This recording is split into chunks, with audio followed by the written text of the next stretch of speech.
Lai žēlastība jums un miers no Dieva mūsu Tēva un no mūsu Kunga un Pestītāja Jēzus Kristus. Āmen. Šajā dienā mēs pārdomāsim Dieva vārdus no Marka evaņģēlija 10. nodaļas. Kad Jēzus izgāja uz ceļa, viens pieskrēja un ceļos nometies viņa priekšā lūdza: Labais skolotāj, kas man jādara, lai es iemantotu mūžīgo dzīvību? Jēzus tam sacīja: Kādēļ tu mani sauc par labu? Neviens nav labs kā vienīgi Dievs. Baušļus tu zini, nenogalina, nepārkāp laulību, nezodz, nedod nepatiesu liecību, nekrāp, godā savu tēvu un māti. Bet tas viņam sacīja: Skolotāji, to visu es esmu pildījis kopš savas jaunības. Jēzus viņu uzlūkojis, iemīlēja to un sacīja: Vienas lietas tev trūkst. Ej un pārdod visu, kas tev ir, un izdali nabagiem, tad tev būs manta debesīs. Nāc un seko man. Un viņš sadrūmis par šo vārdu aizgāja nomākts, jo viņam piederēja lieli īpašumi. Uzlūkojis visapkārt savus mācekļus, Jēzus tiem sacīja: Cik grūti bagātīgi ieies Dieva valstībā. Un mācekļi bija satraukti par viņa vārdiem. Tad Jēzus vēlreiz tiem sacīja: Bērni, cik grūti ir ieiet Dieva valstībā. Vieglāk kamielim iziet caur adatas aci, nekā bagātam ieiet Dieva valstībā. Tie sabijās vēl vairāk un runāja savā starpā: Kas tad var tikt glābts? Jēzus tos uzlūkojis sacīja: Cilvēkiem tas nav iespējams, bet ne Dievam, jo Dievam visas lietas iespējamas. Tad Pēteris ierunājās: Redzi, mēs visu esam atstājuši un esam tev sekojuši. Jēzus sacīja: Patiesi es jums saku, nav neviena, kas atstājis māju vai brāļus vai māsas, vai māti vai tēvu, vai bērnus vai tīrumus manis un evaņģēlija dēļ, nesaņemtu 100-kārtīgi jau šajā laikā mājas un brāļus un māsas un mātes un bērnus un tīrumus kaut ar vajāšanām un nākamajā laikā mūžīgo dzīvību. Daudzi pirmie būs pēdējie un pēdējie pirmie. Āmen. Ak, visspēcīgais Dievs, mēs lūdzamies pēc Tavas žēlastības, pēc Tava padoma, lai Tu dod mums katram savu svēto garu, lai mēs arī šajā dienā sadzirdam to, ko Tu mums katram vēlies pasacīt. Svētī mūs patiesībā, jo Tavs vārds ir un paliek mūžīga patiesība un dzīvība. Āmen. Sēdieties.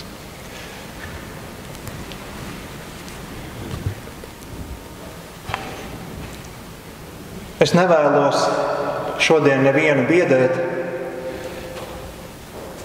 bet pasaulē kaut kas ir atraisījies.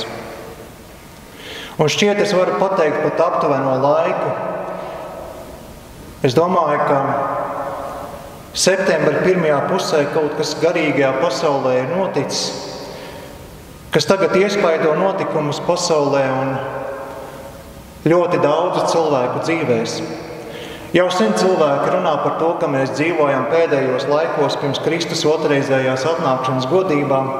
Par to, protams, ir daudz runājis pats Jēzus, par to ir runāts apostoļu vēstulēs, par to ir runāts daudz Jāņa atklāsmes grāmatā.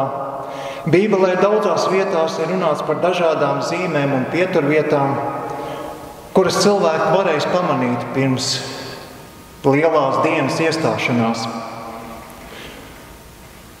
Un ļoti iespējams, ka šāda pieturvieta ir septembra pirmā puse. Jo no manas redzes leņķa izskatās, ka no elles dziļumiem ir pasprukuši dēmoni pulki.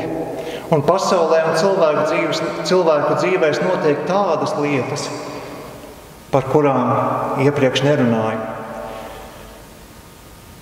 Jā, pasaulē daudzās vietās notiek karš. Bet mums ir jāzina, ka arī garīgajā ziņā notiek karš, un kristīgā draudze ir karojošā draudze, kristīgā baznīca ir karojošā baznīca. Mēs neesam miera vietā un miera mājokļos. Šeit mums vēl ir daudzas cīņas jāizcīna un tikai tad jāieiet godībā. Un mēs, kā apostols Pāvils to apliecina, ne jau pret miesu un asinīm cīnāmies, bet pret tumsības varām. Un šķiet šīs tumsības varas ir ļoti aktivizējušās. Kaut kas notiek, kaut kas pasaulē ir atraisījies. Bet šeit ir jautājums, ko tad mums darīt? Mūsu kungs Jēzus saka, kad tas sāk piepildīties, tad stiprinieties un celiet uz augšu savas galvas, jo jūsu pestīšana tuvojas. Ir labi pamanīt šīs ārējās zīmes, kuras notiek pasaulē un cilvēku dzīvēs, bet mums ir iespēja raudzīties tam visam cauri, redzēt tālāk, redzēt to lielo mērķi, uz kuru pasaule dodas. Labi, elles pulki ir atraisījušies, tie trako, iet, iespaido, pieviļ, kauj un maitā. Bet vai tad tāpēc mums būtu jākrīt izmisumā un jānokar galvas? Nebūtu, nē, Jēzus saka, ka tas sāk piepildīties. Kad jūs pamanāt šīs pieturvietas, šīs pēdējo laiku zīmes, tad stiprinieties un celiet uz augšu savas galvas, jo jūsu pestīšana tuvojas. Kad pēdējā laika zīmes pasaulē izgaismojas, tad draudze neiet gulēt. Kristīgā draudze, kas ir arī kara draudze, neiet gulēt, bet stāv jo stāvotāk, vēl jo modrāk. Tā priecājas, ka lielais pestīšanas brīdis tuvojas. Tas nāk, tas patiešām nāk, tāpēc ir jāiztur, ir jāpastāv, nedrīkst atkrist. Savas bruņas un vairogs ir jātur gatavībā. Dieva vārda zobenam ir jābūt asam. Tāpēc ieklausīsimies uzmanīgi, ko saka apostols Pāvils vēstulē Efeziešiem. Beidzot topiet stipri savā kungā un viņa varenajā spēkā. Bruņojieties ar visiem Dieva ieročiem, lai jūs varētu pretī stāties vēlna viltībām. Jo ne pret miesu un asinīm mums jācīnās, bet pret valdībām un varām, šīs tumsības pasaules valdniekiem un pret ļaunajiem gariem pasaules telpā. Tāpēc satveriet visus Dieva ieročus, lai jūs būtu spēcīgi pretī stāties ļaunajā dienā un visu uzvarējuši varētu pastāvēt. Tātad stāviet, savas gurnus apjozuši ar patiesību, tērpušies taisnības bruņās, kājas apāvuši ar apņemšanos kalpot miera evaņģēlijam. Bez visa tā satveriet ticības vairogu, ar ko jūs varēsiet dzēst visas ļaunā, ugunīgās bultas. Ņemiet arī pestīšanas bruņu cepuri un gara zobenu, tas ir Dieva vārdu. Pie šī es vēlos paskaidrot, ka mums nekur nav jāiet un ienaidnieks jāmeklē. Kristīgā draudze nevienam neuzbruk. Mūsu vienīgais uzdevums kā kara draudzei ir stāvēt aizsardzības pozīcijās. Jā, kā Pāvils saka, tāpēc satveriet visus Dieva ieročus, lai jūs būtu spēcīgi pretī stāties ļaunajā dienā un visu uzvarējuši varētu pastāvēt. Bet vislabākais ekipējums un vislabākie ieroči nelīdz nenieka, ja karavīram nav modrības. Tieši tāpēc ļoti bieži vēlna efektīvākais ierocis pret kristiešiem ir ļautiem ieiet garīgās naudā. Jo vēlns taču zina, ka pret modru kristieti viņš neko nevar izdarīt. Ja kodīs, tad izlauzīs zobus. Tāpēc kristiešus visbiežāk uzvar divas lietas. Vai nu modrības trūkums, vai arī šaubas un izmisums. Tās ir divas rokas, ar kurām velns spēj draudzi aizsniegt. Tā tad atņemot modrību, vai arī ievedot izmisumā un šaubās. Bet šeit jautājums, ko tad mums darīt? Jāpaklaus ir apostolim Pāvilam. Bruņosimies ar visiem Dieva ieročiem. Un apostols uzsver ar visiem, nevis dažiem. Ar tiem, ar kuriem vēlamies. Jo kara lietās ir tā, ka pretinieks vienmēr cenšas uztaustīt otra pretinieka vājās vietas un tās izmantot. Ja draudzē kāds neizmanto visus Dieva ieročus, tad tāds agri vai vēlu piedzīvos uzbrukumu. Un šeit arī tāpēc parādās draudzes vērtība. Kad kāds iekrīt snaudā, zaudēdams modrību, tad ir labi, ja blakus ir kāds cits kristietis, kas paņem un iedod dumku sānos un saka neguli. Mosties, sakārto ekipējumu, tver Dieva vārdu, lasi, pārdomā, lūdz un aizlūdz. Spiedies tuvāk mūsu galvenajam pulka komandierim, mūsu kungam Jēzum Kristum. Paldies Dievam, bet labāk vēlāk nekā nekad es beidzot esmu iemācījies daudz maz labi uztrīt nažus. Jā, nāzis mēdz būt ļoti kaitinoši.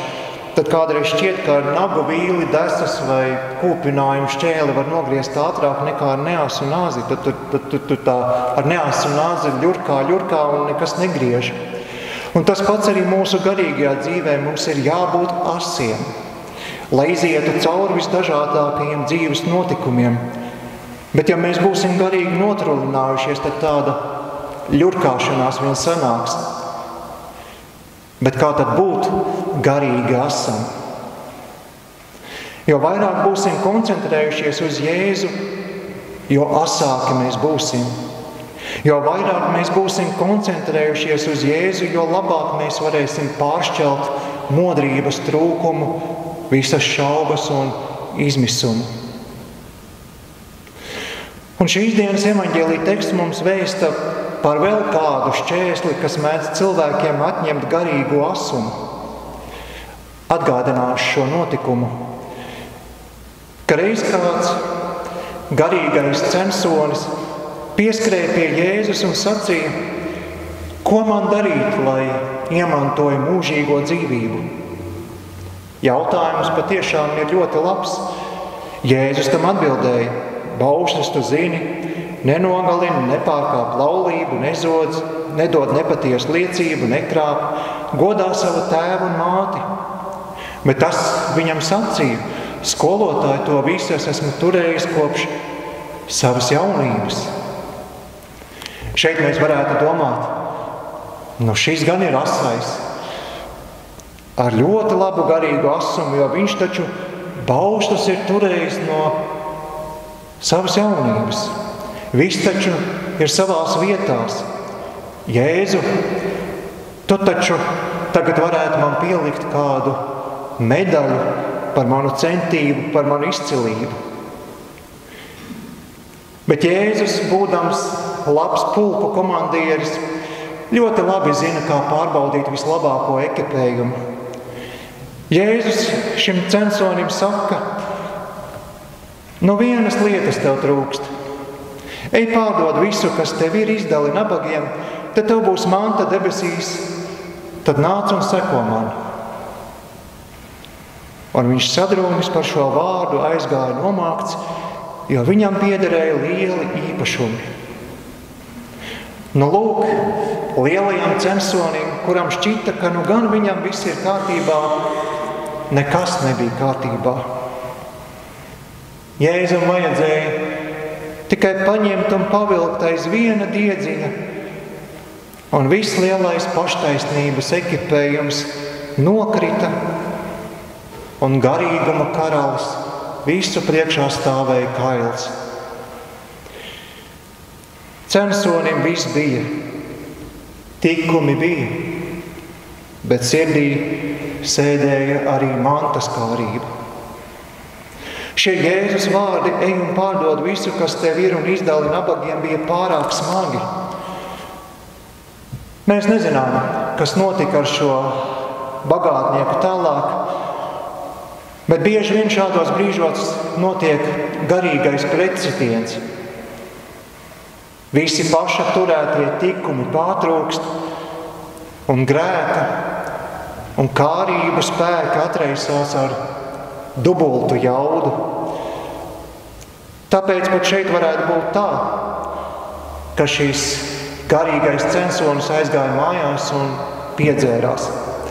Jo, lūk, nedabūja medaļu, nedabūja ģenerāļu uzslavu. Viņa uzceltais garīgās izcilības namiņš sabruka. Tad ir sevi jāmierina. Kaut kā ir jātiek galā. Bet kā tu tiksi galā bez Jēzus? Ņemot talkā kādus ātrās palīdzības elkus, ēst, dzert, piedzerties un ballēties, kas arī mūsdienās ir populāri.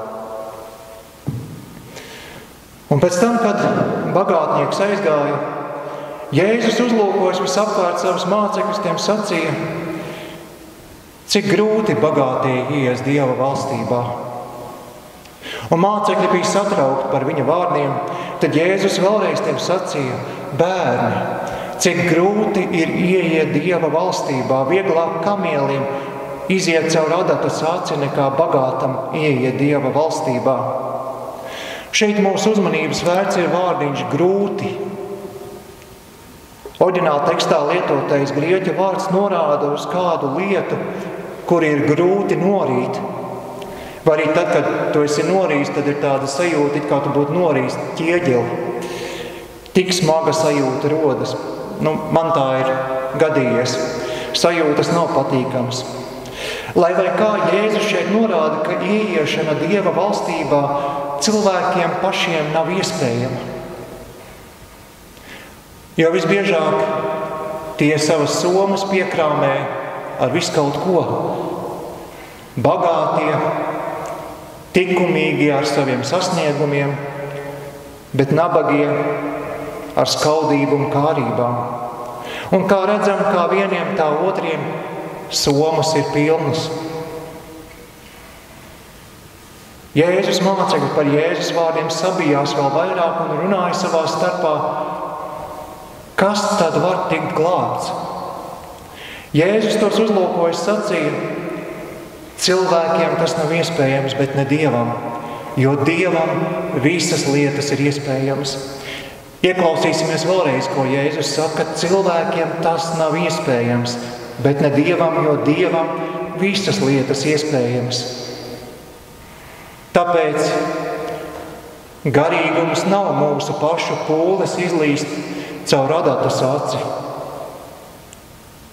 Būsim droši, ka Jēzus to jau ir izdarījis. Viņš būdams visā Dieva pilnībā, kā lasām Bībelē, sevi iztukšoja un pieņēma kalpa veidu un tapa cilvēks. Jēzus līdzībā sakot, izlīda caur adatas aci, lai būtu kopā ar mums.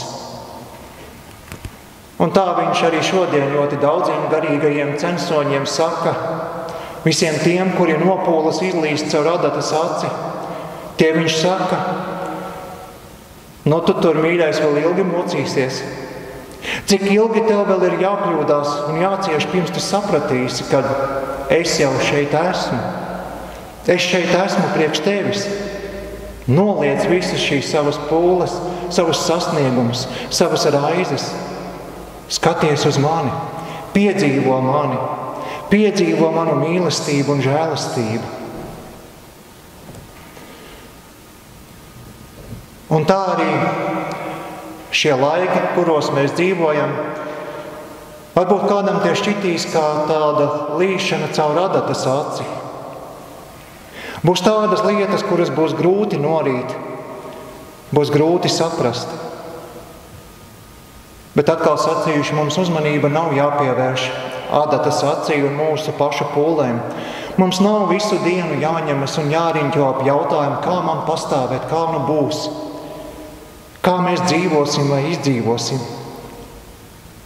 Vienīgais pareizais jautājums ir kas? Kas ir ar mums un kas mūs neatstās? Tas ir Jēzus Kristus. Un kā mūsu baznīcas himnā dziedam, viņš stiprais karavīrs, svēts Dievs un cilvēks tīrs, tā elkonis paliks varens. Un tad tālākie mūsu himnas vārdi uzliek tādu treknu punktu uz ī, kur Luters tālāk saka, lai būtu vēlnu diez kāds bars, kas mūs grib atprīt kāri, mūs tomēr sarga Dieva gars, kas elles varēja pāri, kas valda tumsībā, gan kaist viņš niknumā. Bet ko mums padarīs? Dievs viņu nosodīs, viens vārdiņš to spēj aizdzīt. Dzīvosim, mīļie, ar šo vienīgo Jēzus vārdu savās sirdīs. Liksim šo Jēzus vārdu uz savām lūpām, viņu teiksim un viņu augsti slavēsim. Lai Dievs mums visiem palīdz un dod savu mieru un savu svētību. Amen. Un Dieva miers, kas ir augstāks par visu saprašanu, pasargās jūsu sirdis un jūsu domas Kristu Jēzu. Amen.